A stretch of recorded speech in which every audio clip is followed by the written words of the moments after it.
Welcome to You Mother Truckers podcast.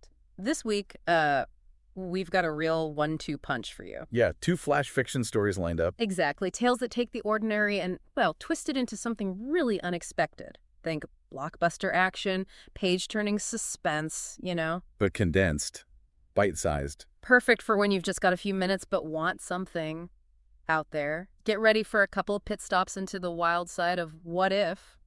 These aren't your typical bedtime stories, that's for sure. Yeah. We're diving into the wonderfully weird, exploring what happens when, the unbelievable just crashes into everyday life. Consider it your quick escape into the bizarre. Mm-hmm.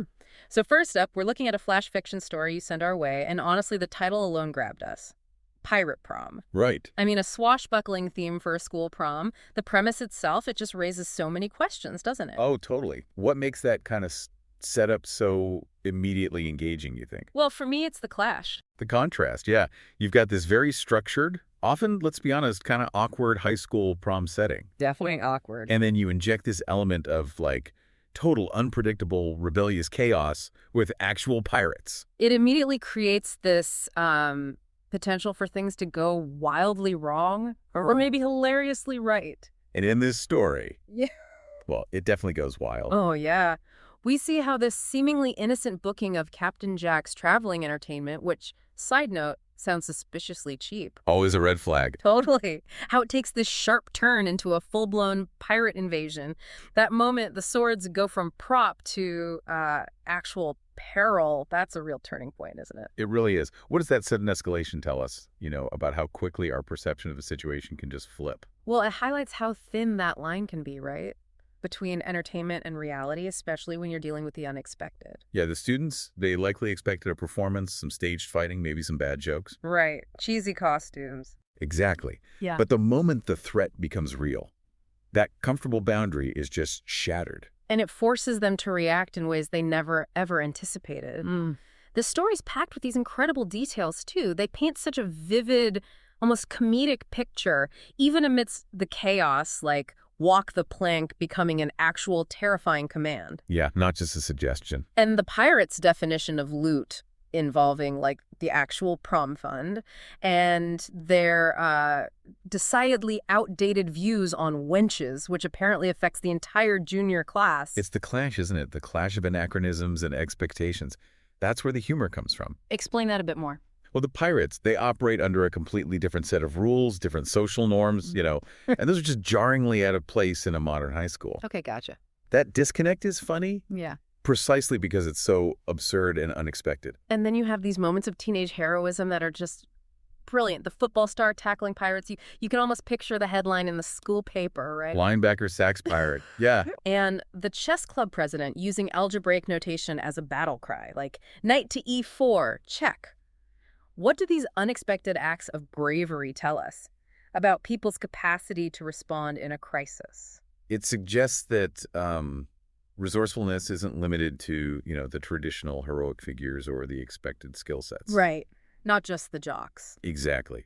In moments of real pressure, people often draw upon their unique abilities, their specific knowledge, in totally surprising ways. The chess club president using algebra, it's a perfect example of thinking outside the box when faced with something utterly outlandish. My personal favorite detail, though, has to be someone defending the DJ's laptop from a dubstep-hating parrot. Oh, that's gold. It's such a bizarre, specific image. Why do you think these kinds of surreal details are so memorable in a story like this? Well, these seemingly random details, they add another layer of the unexpected within the already unbelievable scenario. Right. They heighten the sense of chaos, the absurdity, making the story more vivid, more engaging, and the specificity, like a dubstep-hating parrot. That makes it particularly funny and memorable. It's such an unexpected personality trait for a pirate's bird. Totally. But the story doesn't just rely on individual heroics, does it? The turning point, it comes from something completely unexpected. A cheesy soundtrack. Ah, yes. Jake the AV nerd. Blasting the Pirates of the Caribbean theme. What does that moment suggest about, the power of cultural references? Or maybe even irony in the face of chaos? It's a really clever twist, I think. It kind of underscores the pirate's own theatrical nature, even though the threat is real. How so? Maybe, on some level, they're still operating within the realm of their own legend, their own stereotype. And hearing that iconic music, it disrupts their performance, throws them off balance. So it's like using their own myth against them. Exactly. It's an ironic use of their own cultural touchstone against them. Pretty smart. And the ultimate victor. Prom Queen Melissa wielding a bedazzled corsage like a weapon. That image is just fantastic. Isn't it? What does it say when an object usually associated with, like, beauty and tradition gets repurposed as a tool of defense? It's a wonderful symbol, really. Symbol of unexpected strength found in seemingly innocuous things. The corsage represents the traditional prom experience, right? The very thing being upended by the pirates. Yeah. So Melissa, reclaiming it as a weapon, signifies the students taking back their night using the symbols of the old order against the chaos. Wow. Okay. And the aftermath sounds just as wild. The gym looking like a, quote, glitter-bombed hurricane. Love that description. And the scoreboard updated to senior year, 0 pirates, 1. Even the principal apparently has a moment of dark amusement about it all. Right. What do these details of the aftermath add to the story's impact? They paint a picture of both the destruction and the resilience of the community, I think. The humor in the scoreboard, the principal's reaction. It suggests this shared understanding of just how absurd the whole thing was. Like they can laugh about it later. Sort of. It shows that even facing chaos, people find ways to process it, even laugh at the unbelievable. It becomes legendary. And in the midst of all that, there's this sense of shared camaraderie among the survivors. They went through something truly insane together. Why do you think these kinds of shared, even traumatic experiences forge such strong bonds? Well, when people face a significant, really unusual event together, it creates this shared narrative, right? A sense of mutual understanding that can be incredibly powerful. Like an inside joke, but Yeah. way more intense. Exactly. They have a story that nobody else can fully comprehend, and that shared experience, can lead to a really deep sense of connection. Okay, so after that swashbuckling detour, let's jump forward in time, way forward, with our next flash fiction story. History Strikes Back. Quite a leap. Yeah. This one takes a seemingly normal school field trip and plunges it into this terrifying, time-bending nightmare. All thanks to a very unusual history textbook. Right. What kind of anxieties or maybe fascinations do you think a story like this taps into? Well, for me, it plays on our inherent fascination with the past, right? But also maybe a latent fear of its unpredictability. Yeah, we study history as something contained, understood, in the book.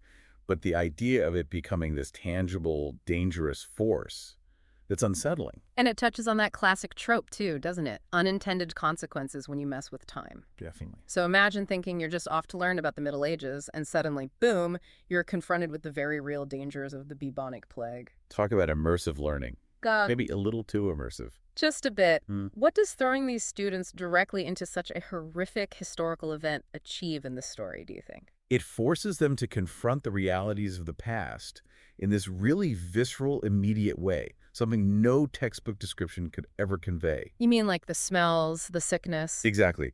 Those sensory details strip away the romanticized or sanitized versions of history we often get. It highlights its often brutal, unforgiving nature. And it doesn't stop there. Their journey through history becomes this harrowing sequence of events. The Spanish Armada, gladiatorial combat. Even dodging dinosaurs. Right. What's the effect of that rapid-fire succession of historical dangers on the reader's experience? It creates this sense of relentless danger, disorientation. Just as they maybe start to adapt to one period, they're flung into another, each with its own unique threats. Keeps you on edge. Totally. And it emphasizes the sheer vastness and diversity of human history, both its triumphs and, its tragedies. And it's not just witnessing these events, they're in it. Dodging arrows, surviving the Great Fire of London, choking in World War I trenches. This goes way beyond your average field trip souvenir. Not exactly a keychain moment. No.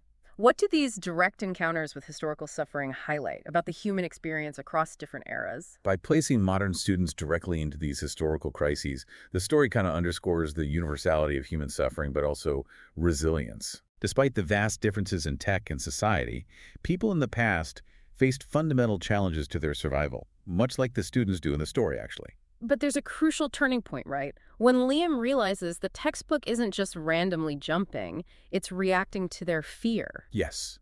That realization, how does that shift the dynamic? It empowers them, doesn't it? Absolutely. It introduces an element of agency, instead of being just passive victims of this book's erratic behavior. They understand their emotional state has some influence. It gives them a potential means of control, a way to fight back against the terrifying unpredictability. And their strategy is fascinating. Instead of succumbing to the terror, they try to focus on moments of human triumph. Yeah, the Apollo 11 launch, the fall of the Berlin Wall, Nelson Mandela's release, using hope as a weapon, essentially. What does that suggest Yeah. about the power of focusing on positive historical moments? It suggests that our perception of history, maybe even history itself, can be influenced by the narratives we choose to emphasize. So, like, positive thinking can change the past. Well, maybe not change it, but by focusing on moments of human achievement and progress, they're attempting to counteract the pull of the darker, more traumatic periods. It highlights the idea that hope and positive collective memory can be really powerful forces. It becomes this intense struggle, though, this tug of war with history itself, as they try to force the textbook towards these moments of light. You can almost feel the tension, right? Trying to maintain that focus amidst the chaos. Absolutely. What does that struggle convey? About the effort required to overcome adversity, even in a fantastical scenario like this. The narrative really emphasizes that overcoming big challenges often requires intense focus, determination, and this conscious effort to resist negative forces. It's not a passive escape. It's an active fight to regain control, even when the odds seem completely stacked against them. And finally, they make it back. Battered, but alive.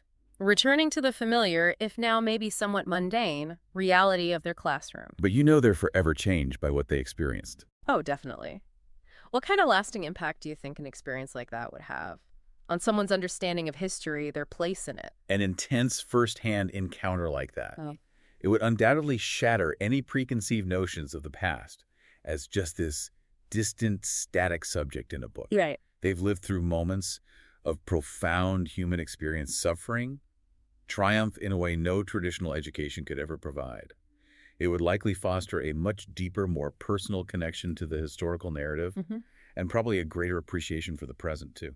And then there's that final intriguing twist, the textbook showing a photo of them, bruised but defiant, surrounded by a timeline that seems altered by their presence. Yeah, that ending. What kind of questions does that raise about the nature of time or potential impact on the past? It introduces this layer of profound uncertainty, doesn't it? It suggests their journey wasn't just passive observation. It was an active interaction that might have had unforeseen consequences on the timeline itself. Makes you wonder about the interconnectedness of time, right? Could even small actions in the past ripple outwards in unexpected ways? Chilling stuff. So, reflecting on these two flash fiction stories, in Pirate Prom, that boundary between entertainment and reality just dissolved spectacularly, chaotically. Yeah. It makes you consider what seemingly harmless event in your own life might have the potential to suddenly take an unbelievably bizarre turn. Pirate Prom, in its absurdity, it reminds us life is often unpredictable, doesn't it? That even the most carefully planned events can be disrupted by the unexpected. Maybe encourages us to be prepared for the possibility of the outlandish and the mundane, or at least appreciate the story when it happens. And who would have guessed a bedazzled corsage could be such an effective weapon? That's a detail that really sticks with you. It's a memorable example, yeah. How ordinary objects can acquire extraordinary significance in unforeseen circumstances, often humorously. Then, history strikes back. It really makes you think about our relationship with the past. What if the stories in our textbooks weren't just static facts? What if they were volatile forces with the potential to pull us in? It's a chilling thought, yeah. History Strikes Back invites us to consider the past not as this fixed, distant thing, but as a powerful, potentially unpredictable force that continues to shape our present. And what does it say about humanity that focusing on moments of hope and triumph could be a powerful antidote to the darker chapters of history? That's a really compelling idea. It suggests our perception, our focus, can influence our understanding and maybe even our experience of history by consciously choosing to highlight moments of human resilience and achievement. We might find strength. Yeah, maybe find a source of strength and inspiration even in the face of adversity, drawn from the past itself. These flash fiction stories, they're brief, but wow, they offer some seriously thought-provoking scenarios. They remind us the unexpected can happen anywhere, and that even when faced with utter chaos, ingenuity, and maybe a bit of humor can be powerful tools for survival. Ultimately, I think these narratives celebrate the human capacity to adapt, to find creative solutions, even when facing the unbelievable, whether it's, a pirate invasion or a time-traveling textbook. We hope these pit stops into the world of flash fiction have sparked your imagination, giving you some truly legendary tales to consider. What stood out to you in these stories? What if scenarios are now bouncing around in your head? Let us know. Rate and follow You Mother Truckers podcast for more captivating mysteries from the world of flash fiction. We're always on the hunt for more wild tales, so keep those suggestions coming our way. Please do. Until next time, maybe keep your corsages handy, double-check the credentials of your entertainment bookings. Good advice. And definitely be careful around old history textbooks. You never know what might jump out.